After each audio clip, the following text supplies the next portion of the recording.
I watched this obscure animated Avengers movie from 2006. Why? I don't know. It was recommended in my YouTube feed. What can I say? These time capsules of the animated movies really gives you a window into what the Marvel movies looked like before the MCU, you know? Growing up, the Avengers were great, yeah, but they weren't Spider-Man or X-Men, and I think movies like these give you a look into that world. How the Avengers were portrayed before the live-action movies basically became the default versions of these characters. This movie came out in 2006, 2 years before the first Iron Man, and it was actually the second movie in the Marvel animated features line, after the first Ultimate Avengers. Both movies were loosely based around the Ultimate Marvel version of the Avengers, or the Ultimates, which was Marvel's attempt in the early 2000s to modernize a lot of these characters. The gang's all here, really. Captain America, Iron Man, Thor, Black Widow, Ant-Man, or Giant Man, as the credits call him, Wasp. Oh, we got Black Panther, and yeah, that's the squad. I feel like we're missing someone. Oh yeah, Hulk. Yeah, that guy. If you come to this movie expecting Hulk, you're gonna be disappointed, because all we get for most of the movie is a wimpy-ass Bruce Banner being a classic 2000s nerd. There is actually a reason for him being locked up, though. In the first Ultimate Avengers movie, Banner turns into the Hulk and completely loses control, to the point where the Avengers themselves have to stop him. So by the time this one starts, S.H.I.E.L.D. basically has him imprisoned while they figure out what to do with him. I mean, we finally get to see the Hulk like 10 minutes before the movie ends, and he does nothing. Legit nothing. It's almost a worse treatment than the big guy has been getting recently. Okay, so there is a real reason I popped this movie in. I don't know if you guys remember back in the Ultimate Alliance games. Well, around the original Marvel Ultimate Alliance, there was a trailer for this exact movie, and I remember watching that trailer over and over again. It seemed like such a cool movie. So that's why I eventually got to it. And you know what? It's not that bad. I mean, it's not the greatest animated movie ever. Heck, the animation isn't even that good. But it's entertaining enough. It really focuses on Black Panther and serves as his introduction to the Avengers. The movie actually begins in Wakanda, where T'Challa's father, T'Chaka, is still the Black Panther. Wakanda is attacked by the Chitauri, and T'Chaka is killed by their leader, Kleiser, which leaves T'Challa as the new king and the new Black Panther. So despite being called Ultimate Avengers 2, a lot of the story is really built around T'Challa trying to protect Wakanda and deciding whether he even wants the Avengers involved. And Wakanda here already has a lot of the basic ideas people now associate with it. It's an isolated country, it's far more technologically advanced than outsiders realize, and it has enormous deposits of vibranium. I mean, he could have turned into an actual panther, what the fuck?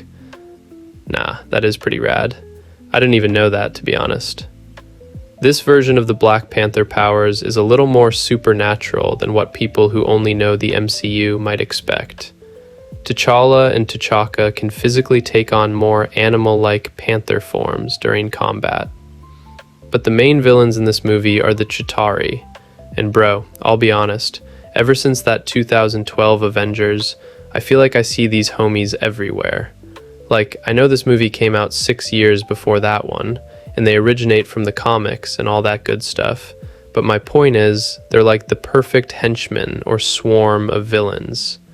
The Chitauri actually come from Marvel's Ultimate Universe, which is why they show up here. In the Ultimate comics, they basically filled the role that the Skrulls had in the regular Marvel universe, although the movies obviously ended up using them in their own way later. Except in this movie, they don't really have a man to hench for. Like, there's this scientist alien guy, Kleiser, but he turns out to be just that, a bigger alien. There's no real big baddie like Doom or Thanos. Kleiser does have some history behind him, though. Captain America actually fought him during World War II, so when T'Challa encounters him in Wakanda, Cap already knows exactly what he is. That also explains why Captain America ends up being so involved in T'Challa's story. Kleiser connects the Wakanda plot directly back to Cap's past. The Chitauri are trying to get Wakanda's vibranium, which is basically what drives the whole invasion. But as I said, there's enjoyment to be had here. I think Tony Stark is pretty funny here with the one-liners and his collection of Iron Man suits. And it's interesting seeing this version of Tony because this was still before Robert Downey Jr. had played him. He has the same basic, arrogant, rich guy personality, but he obviously isn't written around the MCU version yet. Thor and Cap are great as well. Thor is also handled pretty differently from the early MCU version. He's already much more openly mystical here, and throughout the movie, he keeps getting visions that the Avengers are going to die. There's actually a scene where he sees the Avengers dead, which mirrors the kind of visions he'd eventually have in the MCU movies years later. It obviously isn't the same storyline, but it's interesting seeing something that similar in an Avengers movie from 2006. I think a standout is Hank Pym. Like, bro is a straight up dickhead. He spends most of the movie just being an ass for like no reason. Like, what pissed him off? His relationship with Janet is falling apart throughout the movie as well, and a lot of his anger seems to come from his own insecurity and feeling like he isn't respected by the rest of the team. And this version is coming out of the Ultimate Marvel interpretation of Hank Pym, where the character was already much darker and more unstable than the traditional version. And this sets up for his eventual face turn at the end of the movie, where he saves the day. Or I guess Iron Man saves the day. Well, he was a part of it. During the final battle, Hank turns into Giant Man and helps bring down the Chitauri ship with Iron Man. He gets badly injured doing it and actually dies afterward, which I wasn't expecting at all. So that whole storyline of him being difficult for most of the movie actually does end with him finally doing something completely selfless. There's definitely some pretty cool scenes in here, like Thor's visions of the dead Avengers. You also get Captain America finally fighting Kleiser again after their history in World War II, Black Panther defending Wakanda, Iron Man flying around in different suits, and eventually Banner finally being released when the invasion gets bad enough that they actually need Hulk.